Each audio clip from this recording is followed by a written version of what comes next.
Hi guys, welcome back to my channel, Head Chef Mom, and I'm Kendall Lawrence. And I'm so happy that you're here with me again today. And today I'm going to do something different. I'm going to bake a cake from scratch. And it's really different because, first of all, I've never done any baking on my channel for a couple reasons. We are not sweet eaters really around my house. Every now and then my husband likes to have carrot cake, and I'll let him have it because he claims that carrot cake is a vegetable.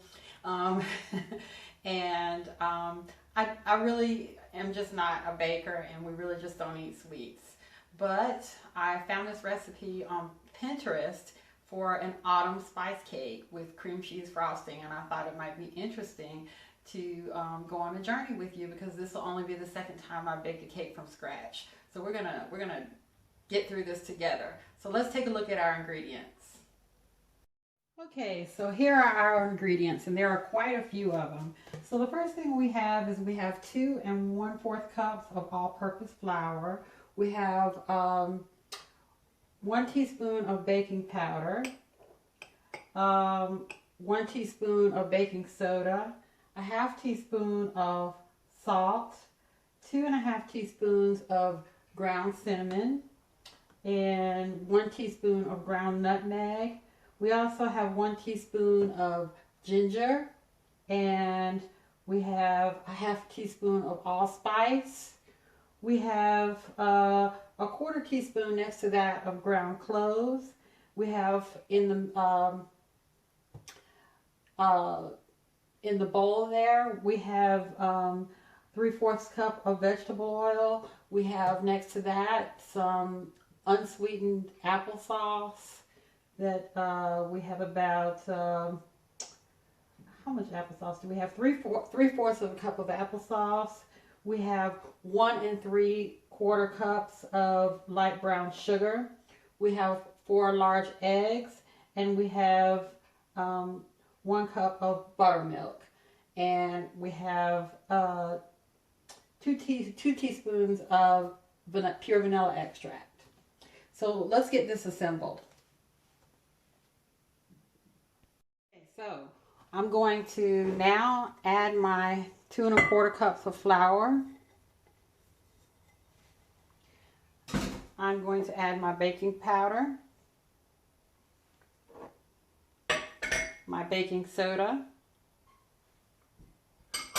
my salt,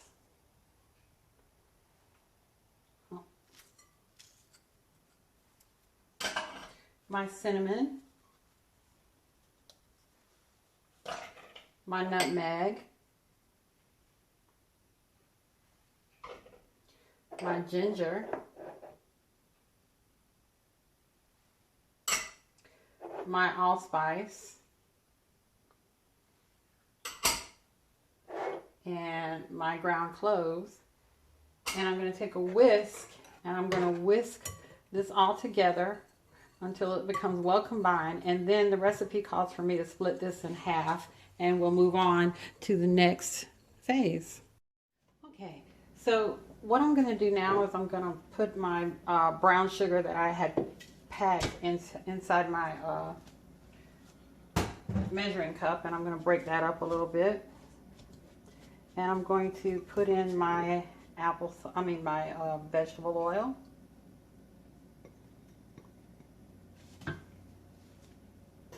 And my applesauce.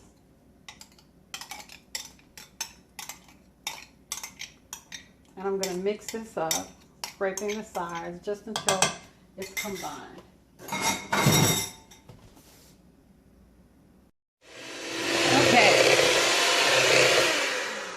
Okay, so my brown sugar, my applesauce, and my oil are well combined, and I made sure that I scraped the sides down. But I don't have a stand mixer because I don't do a lot of baking. So the recipe required that I divide my flour and spice mixture in half, which I did. So I divided that in half. So the next thing I'm going to do is I'm going to add my eggs, my 4 large eggs. And I'm going to add my vanilla extract. And I'm going to add half my flour mixture.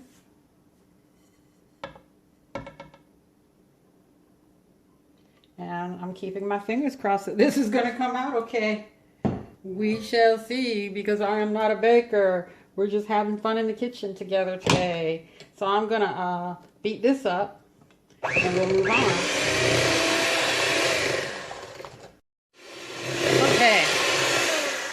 So we added in half our flour mixture and our, I'm making a mess here. This is amateur night, amateur baking night in the kitchen. So we added in the other half of our flour mixture, one half of our flour mixture, and our extract. So now I'm going to add in my buttermilk.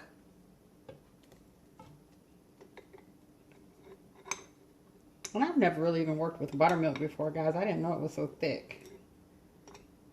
This is fun. We're playing. And I'm going to add in the other half of the flour. And we're going to combine that. And I don't like to use the mixer on camera because it's so loud. So we'll get this combined. Okay, so I've got all of my cake batter mixed up, and I was careful not to overbeat it because we want to have a nice, soft, moist cake. So I just mixed everything with the mixer until it was combined well. And I have two round 9-inch cake pans here that I greased with some all vegetable Crisco shortening kind of deal, and then I floured each pan so that the cake won't stick. So I'm going to put half the batter in each one of the pans, and we'll be ready to put it in the oven. Okay, so I have half the batter in each one of the pans, and I am not a baker, but my mom, she was an awesome baker of all things, all baked goods. And she used to always, before she put her cakes in the oven, she would always take the pans and drop them like this on the counter.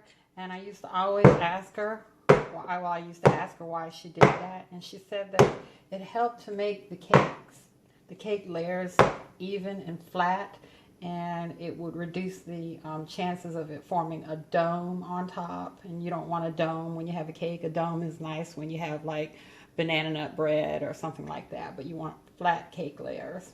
Okay, so all we need now is an easy bake oven, since we're just playing and we don't really, or I don't really know what I'm doing. But since we don't have an easy bake oven, I'm going to put it in the oven at 350 for about 28 to 30 minutes, or until a toothpick comes out clean when I stick it in the middle. Okay, so here we are with our cakes out of the oven, fully cooled. They cooked for about 32 minutes, and the toothpick test came out great. They're cooled completely. I let them cool in the pan for a few minutes, and then I let them cool the rest of the way on a wire rack while I was busy doing some other things. So now let's move on to our icing. Let's look at the ingredients for our icing. I have 8 ounces of cream cheese. I have 1 stick of butter. And it calls for it called for salted butter, but I didn't have any salted butter. All I had was unsalted, so I'm going to put a pinch of salt in there. I have 2 teaspoons of vanilla extract, and I have, how much powdered sugar do I have? I have 3 cups of powdered sugar. You can add 4, anywhere from 3 to 4 cups of powdered sugar. So if you like it sweeter, just add 4 cups, but I'm only adding 3. And then I'm going to top it with some chopped pecans. So I'm going to cream together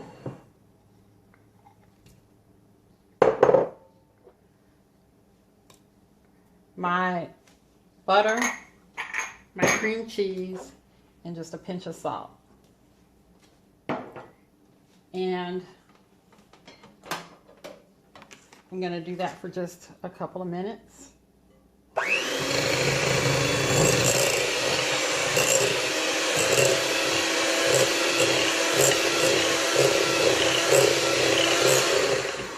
Now I'm gonna slowly add in my powdered sugar and my vanilla extract, and I'm gonna whip it. And the longer you whip it, the fluffier it is. So I'll get back with you when I have whipped it all up until I get the fluffiness that I desire. Okay, so here is my cream cheese frosting that I made from scratch, and I whipped it up for about 3 or 4 minutes, I guess, and I continue to scrape down the sides. So now I'm gonna ice the cake up, and I'm only gonna ice the tops of each layer, and I'm gonna leave the sides bare. I don't know, I like that look, and then you don't have as much sugar, because I'm not a big sugar fan anyway, but I like the way it looks when the sides are not iced. And then I'm gonna top it with some pecans, and I'll come back and I'll show you the final result.